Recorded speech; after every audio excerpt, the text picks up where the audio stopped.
Englewood Avenue, 1958, 1959.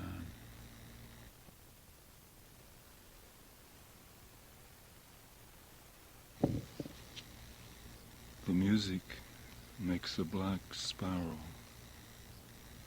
Beethoven said more than Keats, because he spoke of darkness, and Keats spoke of beauty, and the darkness is beyond beauty and contains it.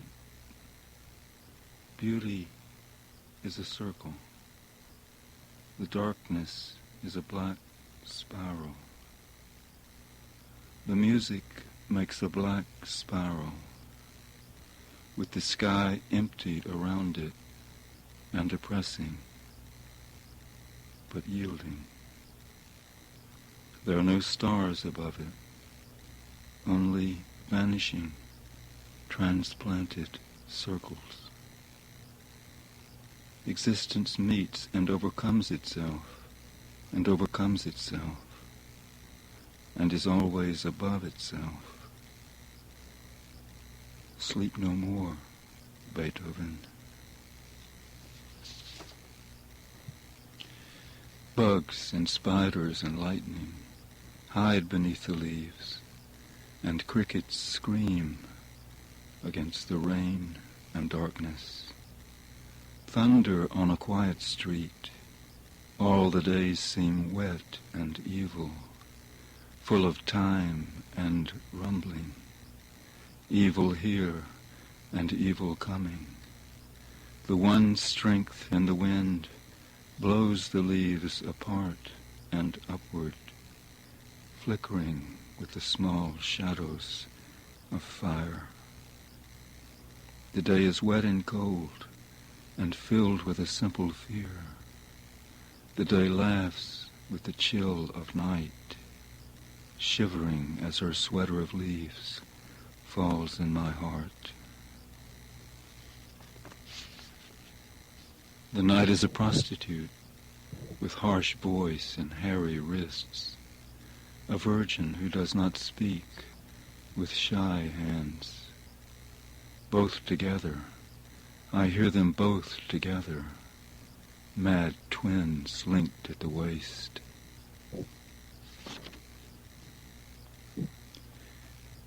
We live for the other,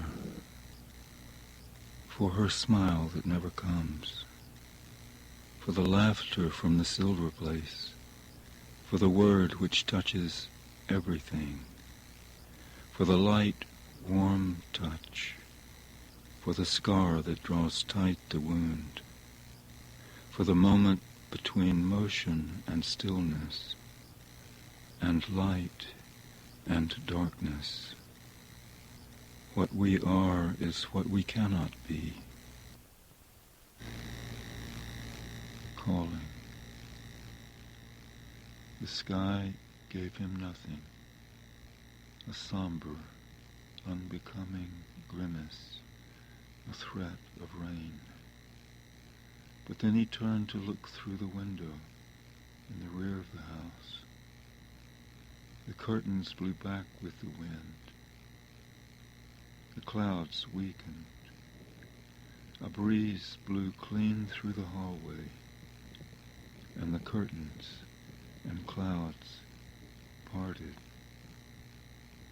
It was as if the window opened over a deep pool, a drop, a descent which was his, to make his own, as if someone had brushed a soft, warm deck of solitaire deftly from a table, and the table, cleared, had become a writing table, a well cover of clearest substance, and a lens, compounded with the depth of water, and the drop he looked through, the fall of the Presbyterians, focused on forever. The night was clear down. Far below, the stars were tiny points, poetic and metaphysical. The sky was neither blue nor black. It was dark, umbral, tasteless, drop on drop descending from the drop down. The sky began to shiver, and the rain fell. He felt as if he were sitting in the back seat of the car he was driving. It was late at night, and the streets of the town were empty. Montreat. The last few sunbeams scatter above the sisters. The first few shivers of night settle. The sun sends up the last splinters as it falls into the tree limb, waiting. A woman looks out a kitchen window and stirs the broccoli. A young man looks out an upstairs window and stirs a pin and fills himself with silence. A child pedals her trike 3 houses down the sidewalk and glances up as if to look through the darkness. A car rides on to midnight. A squirrel slips across familiar limbs in the still air. House lights blink on and off down the concrete, and occasionally there's a long pause in sound and movement. Voices disappear above a window.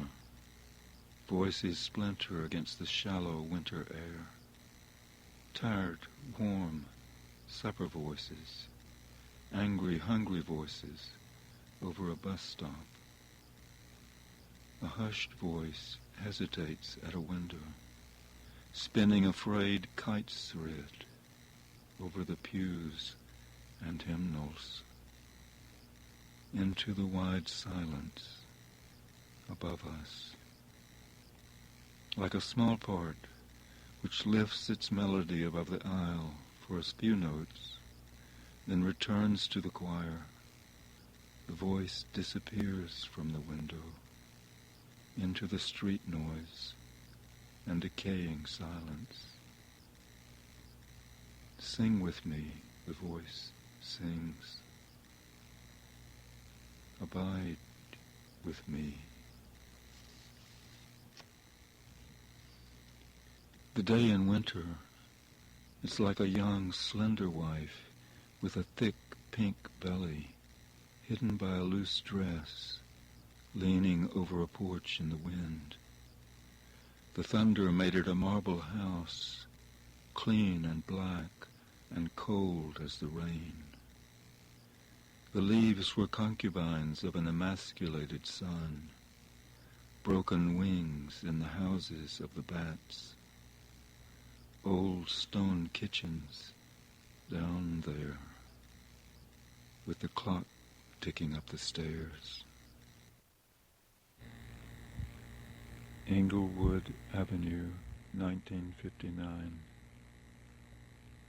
Spring. Stillness, limping along over top the small night sounds. A million small bells from a house, now and then ringing.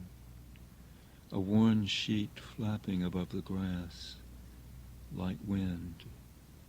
A radio melody like a spool sent far above the roofs. A troubled, laboring engine circling elsewhere. Then a piece of laughter within all of them, like a shiver of glass against the tired, unyielding stillness, piercing a throbbing vein while it collapses and the blood flows evenly.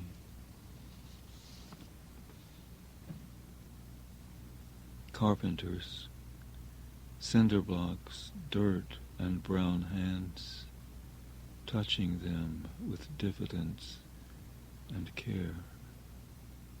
Colored fellow walks, no hurry, caring for a brown paper bag, crosses the bare spot beside the church, stops, waits for a bicycle, passes over, shuffles along the street, looks backward, slows by the carpenters, points to the bag.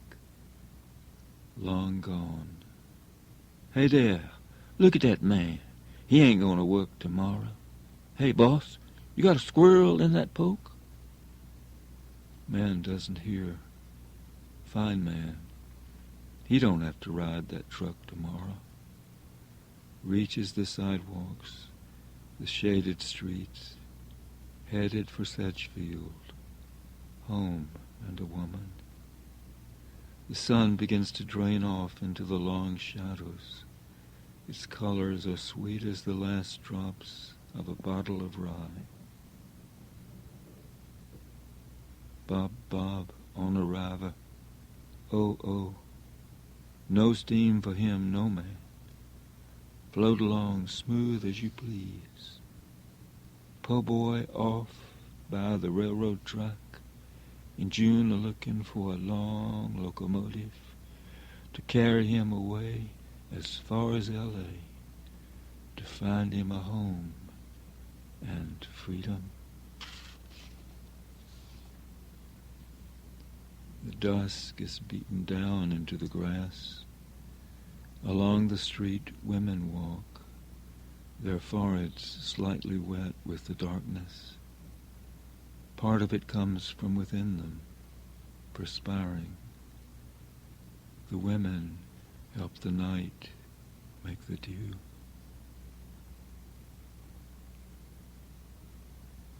A dog kicks the dirt back and runs into grass blowing through a field. Like a shower of fine rain, the buds fall out into the air, sprinkling it with light colors. Around each color is an empty place, making room.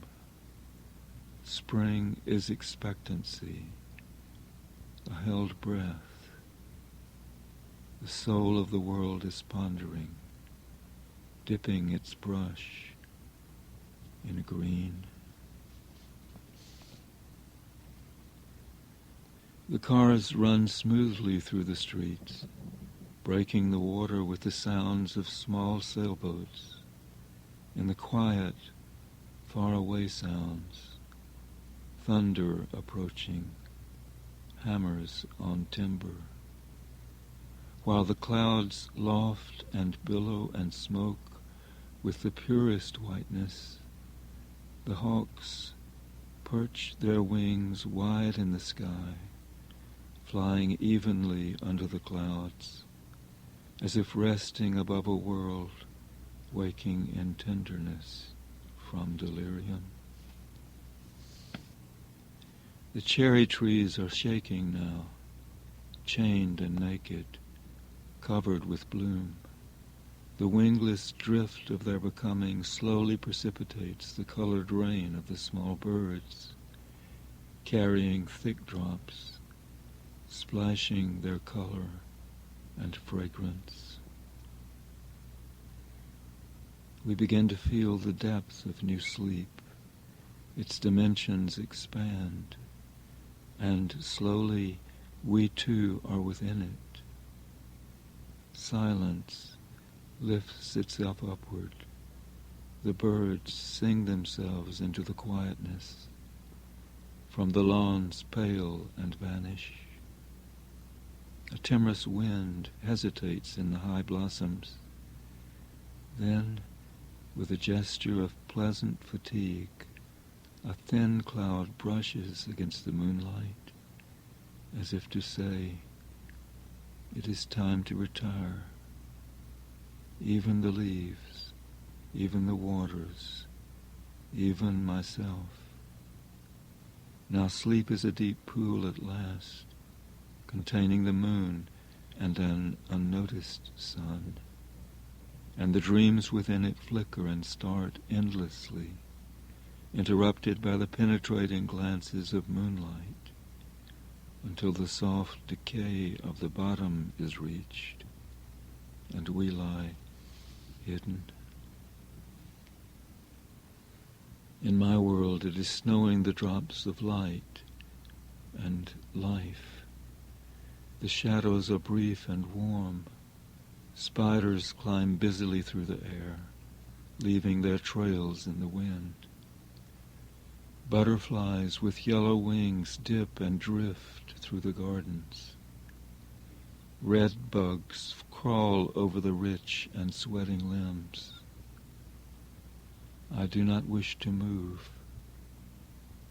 Mine would be the only moving shadow. Everything else is a point and a movement of light.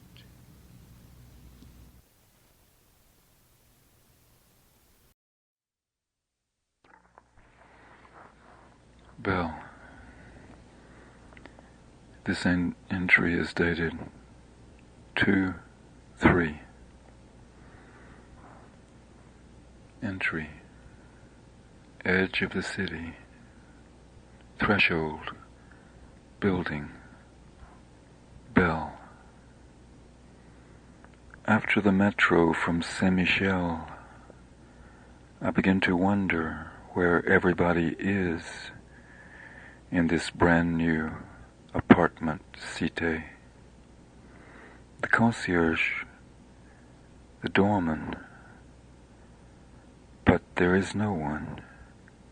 Personne, not a soul about the complex. There's nobody here, nor is there a main door, but the only entry appears on the side, and would seem a side entrance, if I could find the main door, or a way into the basement, for it stands on a bare spot beside an eroded ditch, from which some loose dirt trickles onto the cement at my feet. I keep going around the building, but the other walls present rows of thick curtains behind glass, which seem to keep my erratic stumbling noises in the dark outside from entering into the rooms. I enter unheard then, probably, at the entree on the side, between two rectilinear arrays of gleaming mailboxes set in the walls. There's another feeling, another sense to the building inside. There's a hard new fabric on the floor. The textures are unfamiliar. I do not recognize the sounds. There is no remnant in me of these metallic echoes of footsteps on the floor, above the mailboxes, along the tiled ceiling, through the long, curved hallway, and throughout the building, the clang of a door closing like a cell's.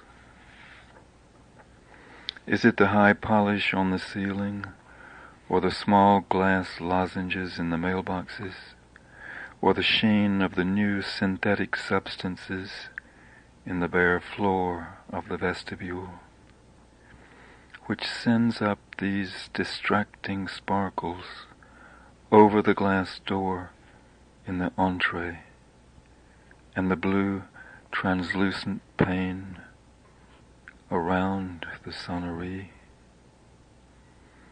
I think as I move along the passage, there is something primitive in the new, as in the earth, in the dense, repellent substances I feel but cannot remember, or trace to any feeling familiar to me. But some are alien, some are new creations. But this building was then on the horizon, under what was left of a denuded, flattened knob or hillock, covered with wiregrass, weed, rusted coils, lopsided fragments of brick, cement block, barbed wire, and spears of twisted aluminum, wrenched or sheared off, abandoned, left stuck in the ground in random places, detritus upreared from the horizon of the mound, and smaller bits of rubble had washed or been swept downhill to the edge of the pavement, and underfoot caused me to stumble into the cratered luster of this moon-like terrain. As I left the smooth surface of the street and mounted the crude new colline, slowly the top of the building became visible, as if some presence in the ground were lifting it slowly, as if it were emerging slowly from underwater. And as I found a path which receded from the light of the street, the surface of the field in the near distance grew smooth and appeared to be illuminated, cast in another light, and carried a different feeling, not of upheaval, but of something bare, virginal, unmarked, like the feeling of the new matière I would discover a moment later. Yet the apartment building, though I would enter it in a moment, seemed only a low warehouse or locomotive. The windows of the upper story raised themselves along the brow of the hill, peering over. It was this light that came over the near horizon. It was the proximity of the horizon, and the sudden appearance of the line of windows set just above the ground, before I knew there was a building, which gave the earth a guarded feeling, a dull presence, a uniform glare, as of a guarded area, a surface watched over, illuminated by a fluorescence of surrounding walls, watchtowers, in which the lamps were positioned, protected, adjusted low, because the surveillance was extremely attentive, the guardians watchful. The building seemed cleft in half. I was in a declivity, a decline. The road sloped down and up the next hill in an unbroken curve to the upper windows. It was the address of the Austrians, transients I didn't know. Cousin, so I had heard, of someone I had met twice before, between rooms, awaiting some word to leave the city. But they were not at home, yet I couldn't be certain of the sonnerie. If the bell worked, if it were ringing, if it were connected, I could not hear, I could not feel if it were connected, if it left my fingertips, ran on inside. For the resonance of the subway from Saint-Michel, a sound not in the air alone, but in the vibration, the drumming noise inside the corridor, in my ears, the headache which seemed overhead, dispersed in the air of the building.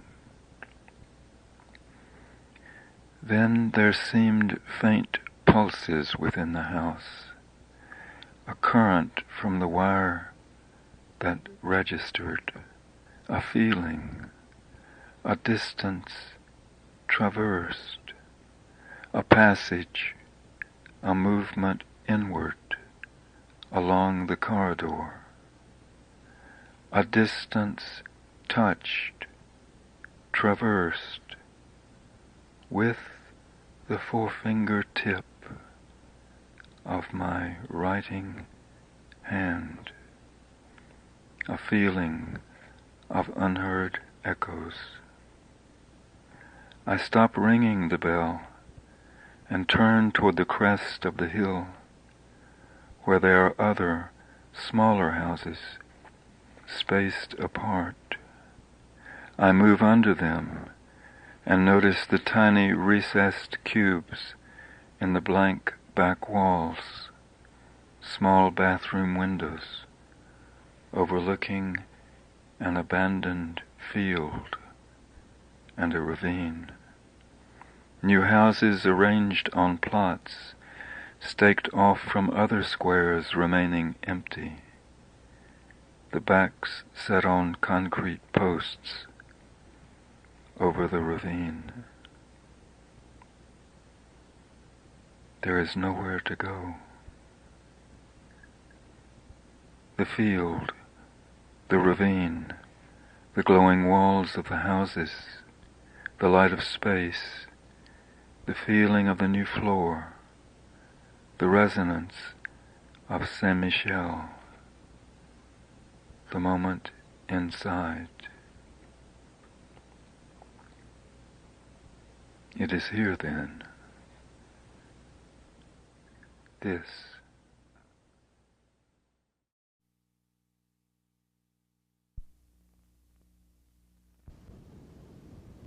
On the road from Delphi. Seeding places. Seminal matrices. Expectanda. George Steiner. There is, or was, some 30 years ago, a small domed Greek Orthodox church down the road from Delphi. I walked toward it once, half expecting to see the interior of a sanctuary, choir, altar, all the accoutrements of a disused chapel, neglectfully maintained. A sacred image on the ceiling, faces or stars, candles, a deacon. The outside was run down looking, but still monumentally intact, built for the eons. I looked in, out of the bright attic sun, blinded at first by the obscurity, the dust-laden density of straw, disturbed and decomposing. I breathed in the awareness of this, absorbed it in my pores before I saw it. In the center there was no altar, no stone or tile or wood beneath the soaring cupola. The floor was of earth, and straw was scattered over it. And in the center the straw had been gathered into a crude pallet, where two figures lay outstretched in each other's arms, asleep. The translation of all this into my awareness took several minutes, as my eyes became adjusted to the shadows, and my mind to the strangeness of something at once so powerful and so unexpected, and yet fundamental, as basic as what I'd looked for and not found, embedded there. Not yet awakened. But my first impression was of atmosphere, Only toward the end of this long moment did I begin to focus on the crucial, still sleeping, detail. The general sense was of a spacious, shadowy emptiness in the vaulted interior, which was yet full of something intangible, yet present in my awareness. In part, this was the smoke-like dust and odor of straw floating above bare earth, above the stripped and yet, and therefore, fundamental aspect of what remained, in the shell of what had been, the shell of what had seemed to be still as I approached it. Then slowly the sleepers emerged in the center of my awareness, together with the knowledge that they were, even as I was, strange there, that they were not of that place, that they would not be there long, that whatever peace or fulfillment they found there, whatever release or revelation they brought to each other or took from it, would be theirs in that place only then, even as with them and because of them, mine would be also, that this moment which was given us would never recur. But for me, for the moment, it, the manger, the once sanctuary, the shell with its central plan, its memory of a cosmos, gathered about them, upreared and concentrated upon them, all its grave majesty and power, all the sweet resonance of its geometries, and that of the dream for which it stood. What I saw slowly and felt more than saw, in part because the seeing took so long, emerging within the slowly forming awareness of loss, of the fatal passing of something and of all that is great and to be treasured, was not just the crucial detail, the tantalizing datum undisclosed on its makeshift cot. It was the residual power, felt more than seen, but felt through the seeing, of the massive, symmetrical half-sphere, poised above the altar that was not there. Then, and only then, the building came into focus on the not yet awakened, the yet unrealized natal moment. Now, at the axial point, in the core of itself, which the sleepers momentarily occupied. There they lay, in the shadows, before my eyes and in them, in the desecrated dust, in the radiance of their strangeness, in the strange world, in the given world. From a tape labeled Downfall. I'm back in August, late August of '91. I want to read some notes from May the 7th. I was thinking about Appalachian fall again, in Philo's sense of fall, of degradation, decay, the passing of the beautiful, of the animals, the birds, and the trees, of the great life and the spirit which impelled it, which so enriched and amplified his own. And I was wondering if the poverty of his life on the mountain and its severe constraints hadn't opened him to this life and its treasures because he had no other. And now I'm thinking in terms of the funeral, Flora Lightfoot's funeral, which I've been writing about some, a passage from which began this tape, on the other side of the tape. How the apogee, how the moment of grace, which for me was the moment of Flora's burial high on the cemetery hill, when Philo turned in the midst of the family and said goodbye to Flora. How that is followed by breakdown, almost necessarily it seems. The family members going deeper into grief and losing touch with each other in the process, so that there's a descent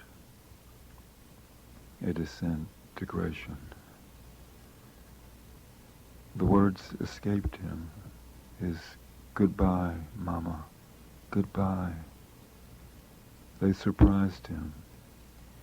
He was unprepared for them, and so were we. The words became a cry from outside the ceremony, outside the order of things.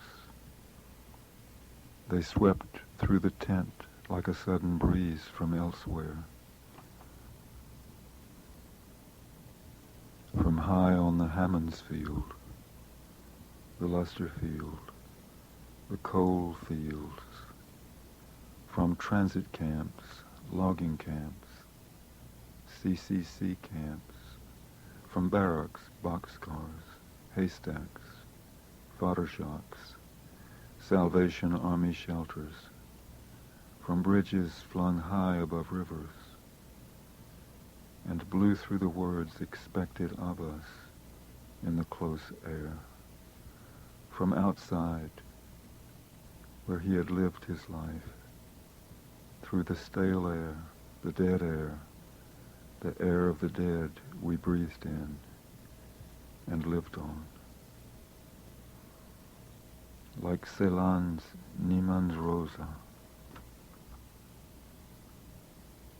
But back in May, I was thinking about the panorama, the long view of Cleo's sorrow, her lifelong sorrow, really, and yet longer than her life, since its thread reaches back at least to her grandfather, Thad Wellborn, mayor of West Jefferson, North Carolina, and Glade.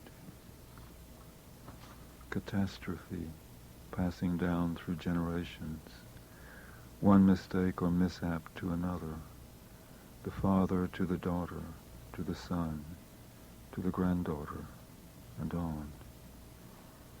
Cleo's failure to advise Laurie, or to prevent her, to caution her sternly against Al Asher.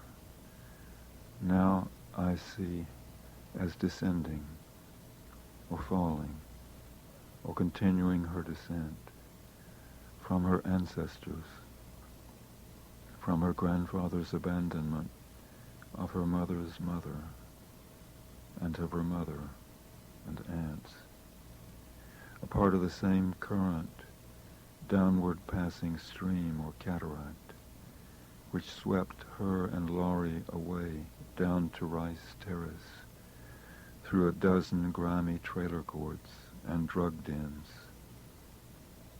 Now I see, with Cleo and through her, the long train of downfalls, of steps descending, the wrongdoing of one generation that lives in the successive ones, until, stripped of every advantage, it becomes a pure and uncontrollable mischief.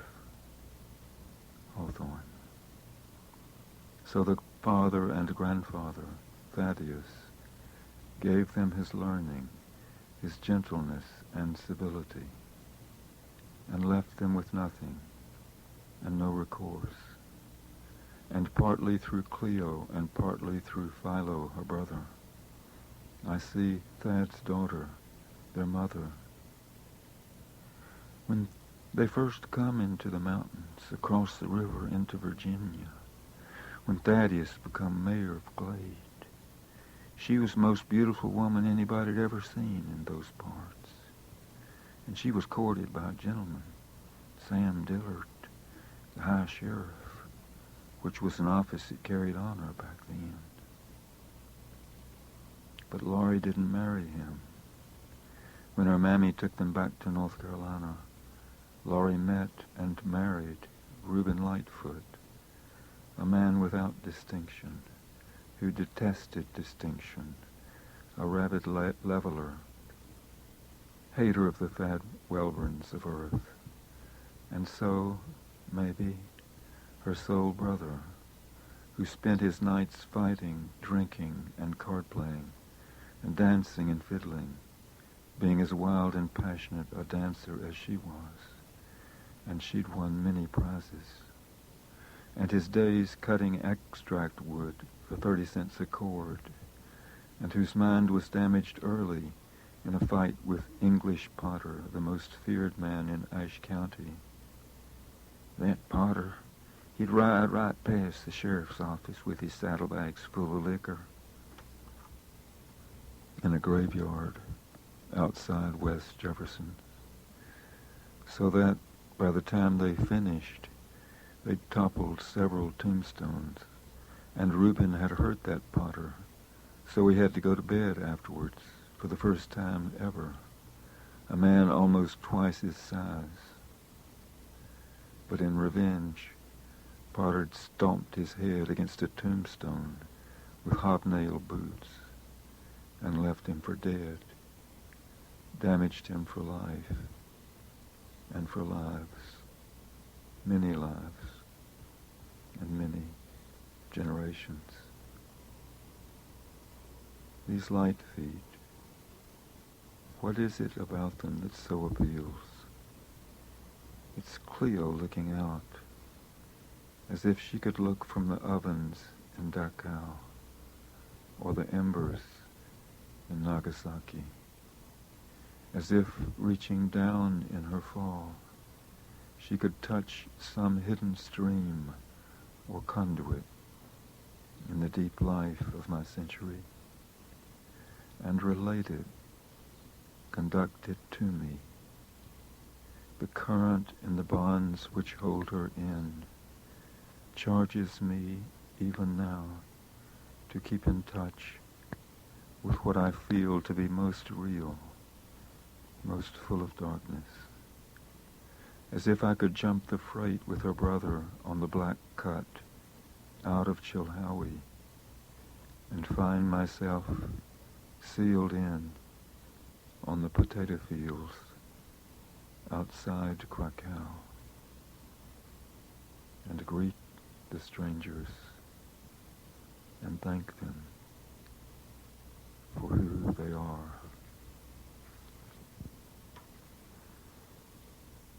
Here's a passage from March, a little earlier. I wrote this with Carl Planck in mind and to him after reading his essay on my work. For years I was working in a vacuum. It was deliberately chosen, but still it was hard sometimes. I used to go deeper into the mountain to cut wood above the Price graves.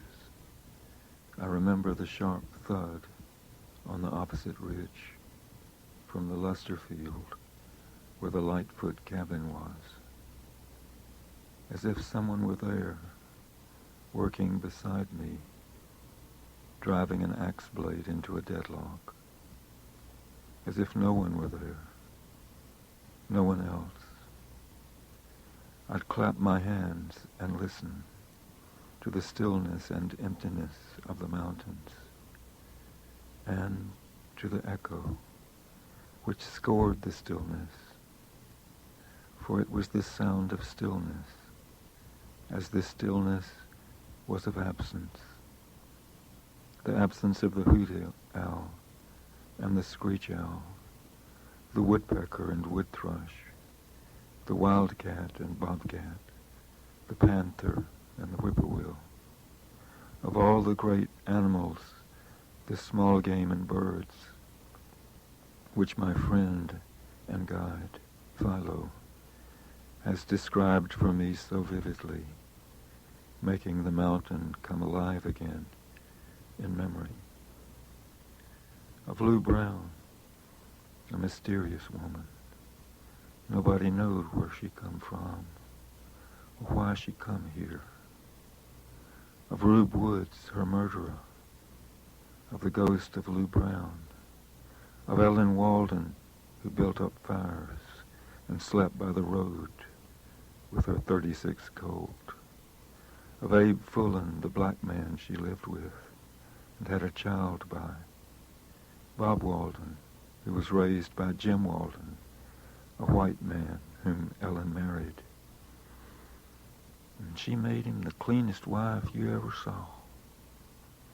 Of the 8 black brothers who were poisoned and buried in a common grave where a poplar had blowed over by the one brother who was sick and hadn't eaten. Then he went and hanged himself out by the Tin Bridge. So they call it to this day the Hangman Woods. Of Romy, the bee-man from the north of Naples, master mason, calligrapher and grafter of fruit trees. Of Private Riffy, who shot Stonewall, or so he believed, hoed corn and reflected. Of Laurie Welburn, the mayor's daughter, who hoed corn also and took in washing. Of Laurie's daughter, Cleo Lightfoot, the flower of the mountain. Of the Lightfoots in the Lightfoot Holler, of the bird songs in the bird song holler, of whom I have thought much and written elsewhere. But I was thinking of Carl when I wrote this. Carl, we must not despair. We must not lose hope, because the road to the kingdom is, as Buber describes it, paved with unknowns, even with defeat in the world's eyes. The road to the kingdom is the road of victory, though the road is endless and the victory is of no one. So many having fallen, that the way not be lost, that the world once common to all of us might be recalled and restored. So this is March 4th. I'm thinking of the spoons in Carl's essay, with photograph he sent me, cutlery unearthed in forest floor, Auschwitz.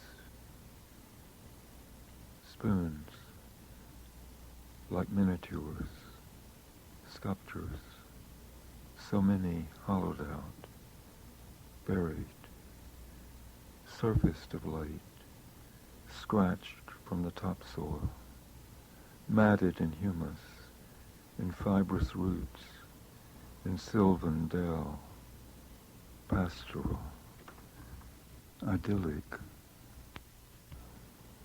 like klopstock, hundreds held open, hollowed out, holding nothing, like hands, bare, open, like faces on their long necks, cupped and held open on the vacant sky, like Fremda, strangers, stripped of spoons, as of clothing, as of words, as of rights, as of sex, as of civility, as of thoughts, as of a thought like this, in a quiet mind, in glowing woodland. A thought of openness, of vulnerability, of the long, curved body of the handle, spreading toward the neck, widening into the head cup, like an open eye on its neck stalk, an open mouth, an open mind, a thought that there will be something there to receive. How strange to think in freedom, in quiet mind, in glowing woodland. A spoon is waiting, trustful, that there is something there which may be received.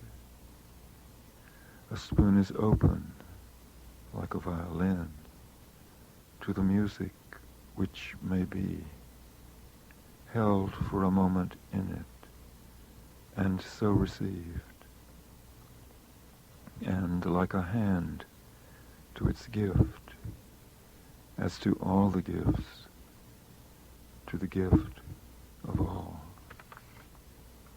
Even as it holds us, as it delivers its spoonful to the mouth, which opens to it.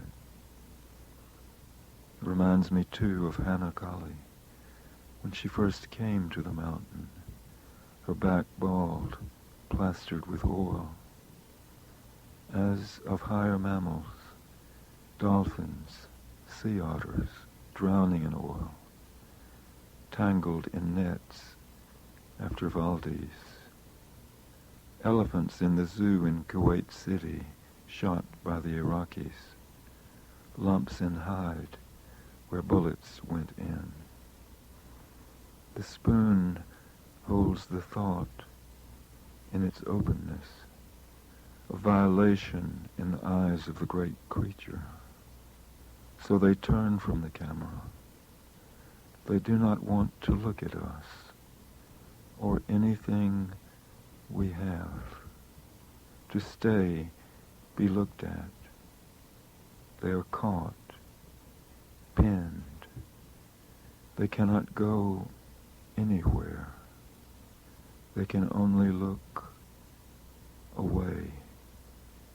Yet the look is open, despite itself, receptive, like a thought in quiet mind, in glowing woodland. The eye is God's spoon. So many buried, so many hidden, so many still packed together, still, in matted roots, in quiet woodland. Yah, Fremde, stripped, gaping, eyeless, earless, mouthless, voiceless, concave. Be wakeful, reminds us a remnant. Be mindful, beware. Even of a thought like this, in quiet mind, in glowing woodland. Remember, beware. What is held together.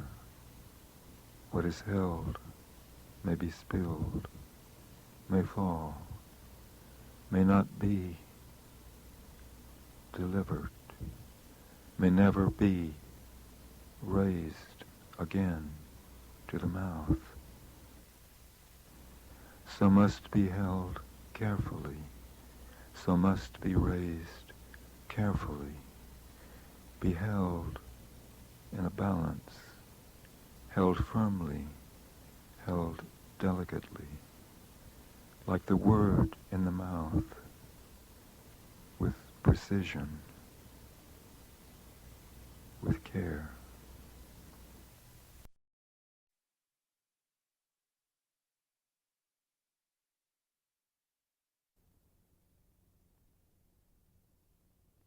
Winter Flow. First letter to Marlea on the long trains. 1:10. Marlea, I've never understood you. How consistently you abandon your defenses, safest strongholds, strategic positions, supply trains, armor, logistics, and all. Like Georg Trakl, my poet of the century, before the carnage at Grodeck in 1914. I saw you today with only your fifes and a few ragged pennons rise from your bed in the infirmary and walk out into the field. It rang a bell. I thought, whatever moved this is rare, priceless because costly, without returns. But this is what matters to me. The rest of what passes for speech is mostly inertia, coasting downhill smoothly after having mounted on others' steam. But what moves and persists from the heart drives the rest of us also, and those others whose supply lines may be stretched too far, because they labor in remotest fields, in the most improbable reaches of outlying life, where once they were transported from what they were and cannot return. But maybe they'll slake their thirst for a moment when they need it most and be restored, together with the powers which conveyed them there, maybe once only, and far from here, or very near. But we must find the reservoirs, the collecting points, to pool those powers and preserve them, for when the long trains pass through, on their way into the desert. Now I'd return, dear Marlea, some portion of the fierce distress laid bare in your letter. I dream of being severed, cut loose and floating down into the dark like a maple wing, spiraling out of the sun. But the core, the seed inside, wants out of its husk. It's like working on a stone bridge made of stalactites, condensing drop by drop out of dreams, out of the work done, out of the tears of the fragile beings I've caused to suffer. There is no stopping place, no turning point, no return.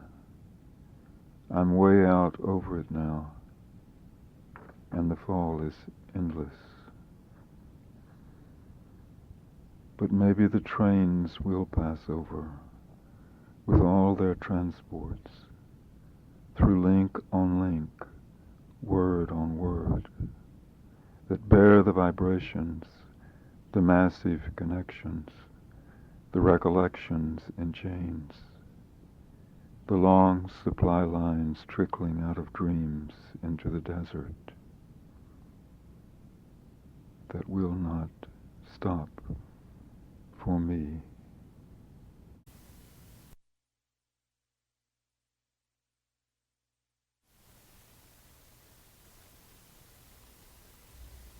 Walking with Noah in crowded city, evening. We're dressed in dark clothes. The sky is dark with rain. We cross many intersections, holding hands in silence. Holding hands in silence. Walking with Noah. Walking with Noah. Walking with Noah. Crowded city. Crowded city. We're dressed in dark clothes. Crowded city. Sky dark with rain. The sky is across many intersections. intersections, holding hands in silence, in silence, in silence, evening, walking with Noah, with rain, skies, dark rain, evening, with rain. We're dressed in dark clothes. We cross many intersections. Sky is dark. We cross many intersections. Sky is dark. We cross many intersections. Evening, holding hands. Evening, holding hands. Holding hands. Holding hands. Holding hands. Holding hands. Holding hands. Holding hands.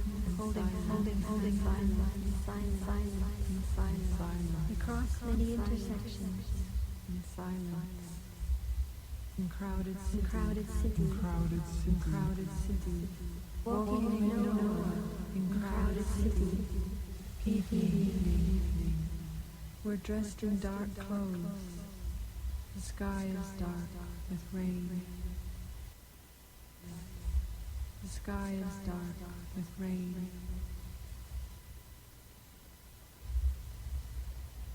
We come to an old stone church. It is cold and empty. Long silence and dark shadows. Small faceless choir chants evensong. They do not see us. We know that they sing, whether anyone comes or not. We come to an old stone church. We come to an old stone church. It is cold and empty. Long silence and dark shadows. Small faceless choir chants evensong. They do not see us. We know that they sing. We know that they sing. That they sing. We know that they sing. We know that they sing. We know whether anyone comes or not. We know that they sing. They sing. We know that they sing. Whether anyone knows. We know that they sing. We know that they sing. Whether anyone knows or not. They sing. Even whether